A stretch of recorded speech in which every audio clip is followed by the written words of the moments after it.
Hi friends, ఇప్పటిదాకానైతే నేనైతే yellow colour blouse మీద అయితే బ్యాక్ మళ్ళీ అలానే చేతులు వెనక భాగం వచ్చేసి బ్లౌజు అండ్ చేతులు కూడా చూపించిన కదా. అయితే ఏంటంటే దాని మీద నా మార్కర్ కనిపించట్లేదు కలరు మీకైతే, అందుకనేసి అయితే నేను బ్లూ కలర్ మీద అయితే చూపిస్తున్నాను. ఇది ఆల్రెడీ మనకు ఇది వెనక పార్ట్ అనమాట. వెనక పార్ట్ ఏం చేయాలంటే ఇది ఆల్రెడీ క్రాస్ కటింగ్ బ్లౌజ్ అనమాట. ఇలానైతే వేసుకోవాలి. క్రాస్ కటింగ్ స్ట్రేట్ కటింగ్ అయితేనేమో ఇలా వేసుకోవాలి, క్రాస్ కటింగ్ అయితేనేమో ఇలా వేసుకోవాలి. ఇప్పుడు ఇది ప్రజెంట్ అయితే క్రాస్ కటింగ్ కాబట్టి నేనైతే ఈ విధంగా పరుచుకుంటున్నాను.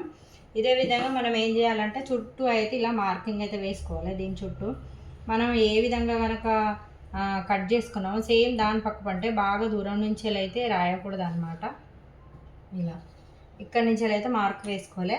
అయితే ఇక్కడ వచ్చేసి ఇక్కడ కూడా మనం స్ట్రేట్గా గీసినాం అనుకుంటాం, కానీ ఇక్కడ ఏమవుతుందంటే ఒక్కొక్కసారి ఇటు పోయినా కూడా గల్ల అనేది టైట్ పట్టేయడం లేదంటే బాగా వెడల్పోవడం అవుతుంది అనమాట.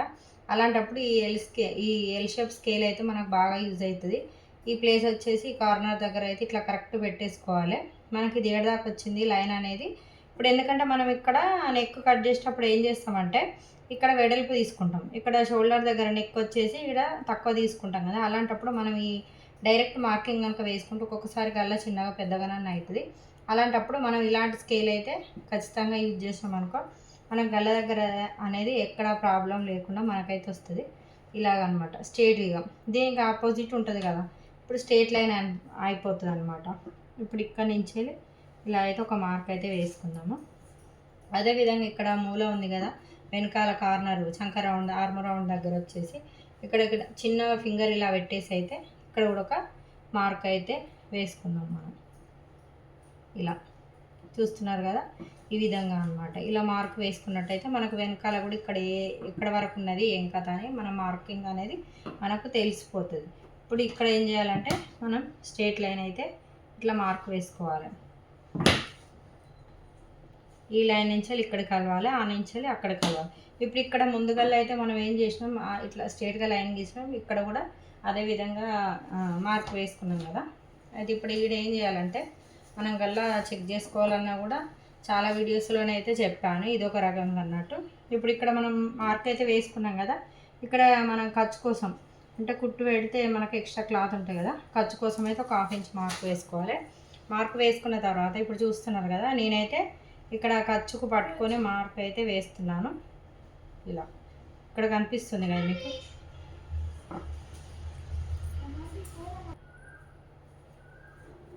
ఇక్కడ ఖర్చు కూడా ఇందులోనే కలిపేసాను చూడండి. ఇక్కడ ఖర్చు ఉంది కదా 1/2 ఇంచ్, ఇది కరెక్ట్ ఇక్కడ నుంచి ఇక్కడ పెట్టుకొని ఈక్వల్గా ఈ నుంచి మనం ఈ రౌండ్ అయితే గల్ల ఇలా చూసుకోవాలి. ఇది వచ్చేసి కాజా పట్టి తీసుకున్నాను నేనైతే గల్ల చెక్ చేసుకోవడం కోసం. మనం కుట్టు వేసేటప్పుడు అయితే ఇదైతే ఎక్స్ట్రానే ఉంటుంది కదా, ఇక్కడ నుంచి మనకు క్లాత్ అయితే ఉంటుంది లోపల నుంచి. అందుకని నేను ఏం చేస్తాను అంటే ఇక్కడ ఈ మిగతా ఎక్స్ట్రా క్లాత్ ఈ లైన్ బయటకు పెట్టేస్తాను అనమాట. బయటకు పెట్టేసుకున్న తర్వాత ఇలా ఇది మన క్లాత్ లోపల ఉన్న క్లాత్, ఇది వచ్చేసి ఎక్స్ట్రా క్లాత్ కదా మనం కాజా వేసేటప్పుడు కుట్టేటప్పుడు కాజా పట్టి కుట్టేటప్పుడు ఇది బయటకు పెట్టేసి ఈ విధంగానైతే మనం ఇక్కడ ఒక చిన్న మార్క్ అయితే వేసుకోవాలి. ఇలా వేసుకున్న తర్వాత ఇక్కడ ఇది క్లియర్ కదా, నేను మార్క్ ఎక్కడ వేసుకున్నా అక్కడనైతే ఇలా మార్క్ వేసుకున్నాను. ఇక్కడ నుంచి చూస్తున్నారు కదా, ఇక్కడ ఒక 1/2 ఇంచ్ అయితే మనం ఇక్కడ గల్ల కోసం అయితే ఇలా మార్క్ అయితే వేసుకున్నాం. ఇది వచ్చేసి 1/2 ఇంచు గల్ల ఎక్కడ కట్ చేసినా సరే 1/2 ఇంచు ఎక్స్ట్రా క్లాత్ అయితే తీసుకోవాలి. ఇక్కడ నుంచి ఇక్కడ మనకైతే ఒక కచ్చుక వస్తుంది కదా మధ్యలో, ఈ ప్లేస్ వచ్చేసి ఆ కచ్చుక కోసం వాళ్ళు ఎక్కడ తీసుకున్నారు అక్కడ. ఇక్కడ వచ్చేసి షేప్ బెల్ట్ మనం జాయింట్ చేస్తాం కదా, అక్కడ ఒక మార్కింగ్ ఎక్స్ట్రా ఖర్చు కోసం ఒక 1/2 ఇంచు. అలాగే ఇక్కడ మనం కచ్చుక పెడతాం కదా దానికోసం ఒక 1/2 ఇంచు ఎక్స్ట్రా మార్క్ అయితే వేసుకోవాలి. ఇలా వేసుకున్న తర్వాత ఇప్పుడు చెస్ట్ హైట్ అయితే చూసుకోవాలన్నమాట. చెస్ట్ హైట్ ఇలా బాగా లాగకూడదండి, మామూలుగా మిడిల్గా పట్టుకొని మామూలుగానే లాగాలి. బాగా లాగితే చెస్ట్ దగ్గర లూజ్ అయిపోతుంది అనమాట. ఇప్పుడు ఇక్కడ నుంచి ఇక్కడ మార్క్ అయితే వేసుకోవాలి. ఇప్పుడు ఇక్కడ నడుము దగ్గర టైట్ కోసం కుట్లు ఉంటాయి కదా, అక్కడి నుంచి ఇక్కడ 1/2 ఇంచు ఖర్చు కోసం ఇక్కడ క్లాత్ ఉంది కదా, ఈ క్లాత్ని చూసుకోవాలి మనం. ఇది 1/2 ఇంచు ఖర్చు కోసం. అక్కడి నుంచి అయితే ఇక్కడ మళ్ళీ షేప్ బెల్ట్ జాయింట్ దగ్గర అలాగే ఖర్చు కోసం ఒక 1/2 ఇంచు అనమాట. ఇక్కడ నుంచి మనమైతే ఈ విధంగా దీనికి లైన్కి ఇలా కలుపుతూ మార్కింగ్ అయితే వేసుకోవాలి. ఇప్పుడు మనం ఇక్కడైతే నెక్ అయితే మార్క్ వేసుకుందాం. మనం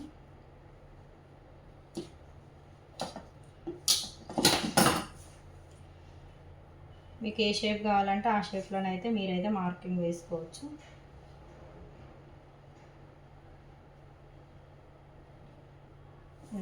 అయితే మనం ఈడ కచ్చిక పెడతాం కదా, ఆ కచ్చిక ఎలా పెట్టాలంటే ఇక్కడ నుంచి వెళ్ళి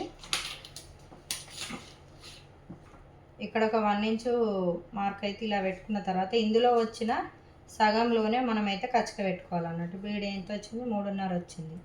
ఎంత మనం ఇలా ఫోల్డ్ చేసుకోవాలన్నట్టు. ఇలా ఫోల్డ్ చేసుకుంటే ఇక్కడ ఎంత వచ్చింది, పావు తక్కువ 2 ఇంచుల మధ్యలో ఇక్కడ కచ్చిక మనం అది టక్స్ అనేది మనం ఇక్కడ వేసుకోవాలన్నట్టు. ఇక్కడ 1 ఇంచ్ వదిలేసి మిగిలిన దాంట్లోనే సగం ఫోల్డ్ చేసుకుంటే ఇక్కడనైతే మనమైతే టక్స్ పెట్టుకోవాలన్నమాట. ఇప్పుడు ఇది వచ్చేసి స్ట్రేటు, ఇక్కడ నుంచి వెళ్ళి స్ట్రేట్ చూసుకోవాలండి. ఇక్కడ ఇలా ఇక్కడ నుంచి వెళ్ళి ఇప్పుడు మీకు లూజుని బట్టి ఈ వెడల్పు అయితే మనం మార్కింగ్ అయితే వేసుకోవాలి.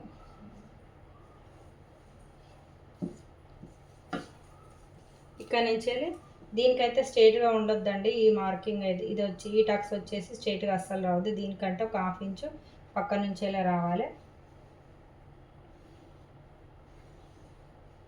ఇలాగన్నమాట. ఇప్పుడు ఇక్కడ మనం చంక డౌన్ అయితే తీసుకోవాలి కదా, ముందు భాగంలో వచ్చేసి ఒక 1/2 ఇంచ్ అయితే లోపలికని మార్కింగ్ వేసుకోండి. ఇంతేనండి, చాలా ఈజీ. మనం కటింగ్ చేస్తుంటే జర కొత్త వాళ్ళకైతే కన్ఫ్యూజ్ అయిపోతూ ఉంటారు. నాకైతే అలవాటు అయిపోయింది. మొత్తం బ్లౌజ్ తోటే కట్ చేస్తాను. నేను టేప్ కూడా పెట్టాను. ఎక్కువ శాతం అయితే నాకు ఇదే అలవాటు అయిపోయింది అన్నమాట.